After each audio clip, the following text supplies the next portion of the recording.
గంగలో నాలో అని చెప్పింది. అక్కర్లేదమ్మా, గాలి వస్తోంది కదా, ఆ గాలి నా యొక్క శరీరం నుంచి నీ దగ్గరికి వచ్చింది కాబట్టి నువ్వు పవిత్రత అవుతావు అన్నారు. చూసారా? అదేవిధంగా గురు దత్తాత్రేయ స్వామి వారు కూడా అలా వెళ్తూ ఉన్నప్పుడు ఒక వేశ్య కూడా స్వామి అనుగ్రహాన్ని పొందింది. ఎలా పొందింది అనగా, స్వామివారు వెళ్తూ ఉన్నటువంటి సమయంలో గాలి వచ్చింది. స్వామివారి యొక్క శరీరం నుంచి వచ్చిన గాలి ఆమెకి తగిలింది.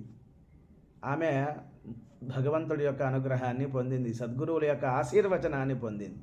కాబట్టి చాతుర్మాస్య దీక్ష ఎప్పుడైతే చేస్తూ ఉన్నారో జగద్గురువులు, ఈ 4 నెలల్లో ఒకరోజైనా వెళ్ళి వారిని దర్శించి వారి యొక్క అనుగ్రహ భాషణం మనం విన్నట్లయితే, వారి యొక్క శరీరం నుంచి వచ్చినటువంటి గాలి మనకి తగిలితే మనం పుణ్యాత్ములం అవుతాం. ఆ విధంగా